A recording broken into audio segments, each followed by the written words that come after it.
Hello people! Buti na lang meron akong naka-freezer na rice with meat, yung Nandiyan na rin ilalagay si sa ano? mashi. Magluto ko ng mashi today, pero ito lang. Kusa lang yung gagamitin ko dahil si Basma lang yung lulutuan ko. Siya yung nag-request nito and it's Friday today. Yung ibang mga kapatid niya at yung tatay niya ay kakain sa labas. Kasi Friday nga, weekend dito. And nag-request siya na mashi daw yung gusto niyang kainin sa lunch. So magluto ako ng very konti lang. Ito lang lahat. And sa mashi, kusa lang yung favorite niya. Kaya kusa lang yung lulutuin ko. Then, mag-iwan ako dito ng mga 5 piraso siguro para sa mga kapatid in case na gusto nilang kumain mamaya pagdating nila. And dadalhin ko to sa ospital and nagre-request siya, si Basma, na ako daw yung magbabantay sa kanya today. For the go, maaga pa dito, 10:53 ng umaga. So, lulutuin ko na to ngayon para hindi na tayo gahol sa oras. And ito, naka-freezer lang to. May karni na yan. Alam nyo na kung anong nilagay ko dyan dahil lagi naman ako nagluluto ng mashi. Bigas, tapos karni. May mga spices. Sa paglagay ng ng filling, ng stuff sa loob, dapat hindi masyadong puno. Kasi nga, hilaw pa na rice yan. So, mag-i-expand ba yan? Ang tendency niyan pagka very full, mag-overflow siya dito or mag-crack. Kaya, lang yan siya. Hindi pwedeng isiksik. Ganun lang. So, mamaya ng 1:30 ako aalis. Lutuin ko muna to. Nag-request nga siya ng art things. Pang art daw para mag-art kami doon. Diyos ko. Yung nanay niya ang nagbabantay kanina, kagabi. Pagdating ko doon, naalis yung nanay.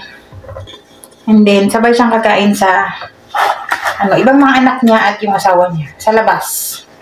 So, yung maiwan dito, Isabel lang.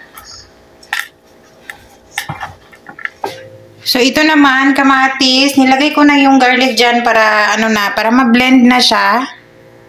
Tapos, lagyan natin ng lemon. Para ma-blend na yung garlic ba. Lagyan natin ng kunting tubig. Para madali siyang i-blend. Then, i-blender natin. And ito na yung nilagyan natin ng rice and meat kanina, guys. Tapos, kaya ko siya nilagyan ng ganito kasi nga hindi siya full and ayoko siyang mahiga dahil nga paglalagyan natin yan ng sabaw mamaya and then pagkukulo, mag-spell yung filling niya. Kaya nilagyan ko siya ng ganito para makatayo lang siya. And then, ilagay na natin to dahan-dahan. Lagyan din natin sa Lagyan pa natin yan ng tubig. Mamaya. Then, maglalagay tayo ng tomato paste. Isang ganito. Then, lalagyan natin ng tubig. Para lang siya matunaw ba. Okay? Lagyan pa lang natin ng asin. Lagyan ng paminta. And, mint leaves. Very kunti na lang yung mint leaves namin. Tapos, ilagay na natin dito, guys. I-add natin siya dito. Then, habang nagpapakulo ako ng mashi na yan, ay ginawa ko na itong cravings din namin na palitaw. Since na marami pa akong sobrang nyog nung nakaraan nang gumawa ako ng puto bumbong. Kaya gagawin na natin to para hindi masayang yung nyog dahil ang mahal nun. So, dahan-dahan lang akong naglagay ng tubig dyan sa glutinous flour or malagkit or galapong. Ante lang siya na ma-form na parang dona. Tapos, kaya mo na siyang bilugin. Parang pagbilog niya sa'yo. Dito na nga lang tayo mag-focus sa palitaw. Huwag na sa kung ano-anong bagay. Pagka kaya na siyang i-mold, pagkaya mo na siyang hulmahin pa, ganyan. Tapos, kuha ka lang ng konti or depende sa gusto mong laki. Tapos, yan lang, i-flatten mo lang siya ng very light. At habang ginagawa ko yan, para multitasking tayo, para madaling matapos, nagpapakulo na ako ng tubig. Then, ilalagay lang naman natin yan sa kumukulong tubig. Dapat very high heat yan. Then, pagka lulutang na yan siya, ay okay na yan. Luto na yan. Pwede na yan siyang hanguin. Itong palitaw na to ay isa to sa ating mga kakanina. Sobrang dali lang gawin. Gusto lang pinakuluan yung mga malagkit para sa palitaw. Ito naman yung sesame seeds. Roasted na yan, pero ininit ko konti para magising yung ano niya, diwa. Then ito naman ay nilabas ko yan kanina pa. Ito yung nyog na tira natin sa puto bumbong. Inad ko na yung sugar at yung sesame seeds na ininit natin kanina. Mas maganda talaga pag roasted yung sesame seeds para mabango. And then yung sugar dyan, tansyahan lang. Depende sa gusto mong sweetness. Then yung pinakuluan mong galapong kanina, yung glutinous flour na pinakuluan, ilagay na yan dyan. I-coat lang yan sa sa nyog na may sesame seeds na may sugar. And then okay na, meron na tayong palitaw guys. Pwede na tayong kumain. Na-remember ko tong palitaw na to, isa to sa mga pinagkakitaan ko dati. Naalala ko talaga nung maliliit pa yung mga anak ko. Nilalagay ko yan sa kantin ng school doon sa aming barangay. Hali ko na. Shoutout mga tao. Pabili po. Magkano po isa? Magkano na ba yan sa Pinas ngayon, no? Kain mga tao. Pagkatapos kong kumain ng palitaw, sinunod ko naman tong tosino na to. Nung nakaraang araw ko pa to ginawa. So, babad na siya. Ito yung pagkain din ni Belle. Siya lang mag-isa dito. And then, kakain din ako ng konti. Yung mashi ay ready na yan. Naka-low heat lang. Gumamit pala ako dyan ng chicken breast na tosino para maiba-iba naman yung lasa ng ating manok. Manok lang tayo ng manok pero hanapan natin ng paraan para makakain pa rin tayo ng masarap. Binabad ko na yan or minarinate ko yan nung nakaraang gabi pa. Dapat pang breakfast namin yan ni Belle. Hindi nga lang namin matsimpuhan dahil syempre pag maaga or umaga nakakahiya kumain dahil amoy garlic na yung bahay. Wala akong suka na may anghang. Kain tayo. Si Belle wala mamaya na siya kain. Alas 12:49 ka naman dito. Nang ba siya kain? Kakain lang namin na palitaw. Yung suka ko, hindi maanghang. Super garlic yun. Dadalhin ko ng food para lang kay Basma. Pero mostly pag ako yung magsundo.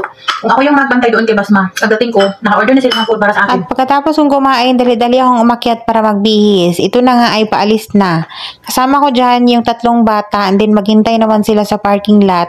Saka naman sila aalis at kakain. Kasama yung nanay at tatay nila. Tapos ako yung maiwan kay Basma. Iniwan ako ng mga amo ko sa ospital ng alas 2 hanggang alas 5:30.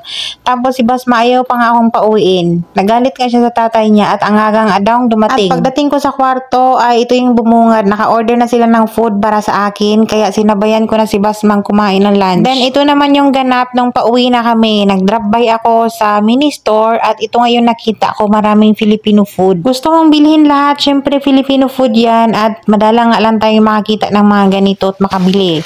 Kaya lang limited yung ating pera. Pancit Canton. Sana nga hindi pa siya maanta. Minsan kasi maanta pag ganito lang bibili sa bakala. Yung bakala nila dito guys, parang small store. Tapos, I have fish cracker. Ano masarap dito? Tapos, ano ulit? Hopia, na favorite ni Belle. Isang munggo at isang ubi. Then, may nakita akong tortillos. Kaya, tag-isa kami ni Belle. Yun lang. Tutuin ko siya tapos i-akyat ko sa taas. Nag-chat ako kay Belle dahil nandun siya sa taas. Nag-chat ako kung kumain na siya. Hindi nag-reply. Ayun, umakyat ako. Nung pag-akyat ko, naka-live pala siya. So, bumaba ako ulit para lutuin to and then i-akyat ko na lang to. Ito yung napuna namin. Wala dito yung amo kong babae at yung mga bata. Nandun yun sa kabilang bahay. Sa nanay niya.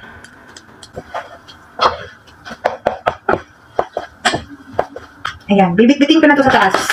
Isasarado ko kasi, dahan natin yung mga kusto ng mga amo, baka mga Hello, madlang Nandito na po si Madam Raisa. Yan. Dala na niya yung pancit canton namin. Nakalimutan ko Diba tuwing Friday at Saturday? Hindi maganda, di ba? Nagdasan ako. Tapos palitaw. Meron pa kami palitaw, kain tayo. Kain po! Mga nasa Pilipinas, sa madaling araw dyan, pagpasensyahan nyo na po kami. Ano pala yung nabili ko? Kalamansi lang yun? Hmm. Wala, hindi yun chili mansi? Hindi. Pag chili man si ano, may black.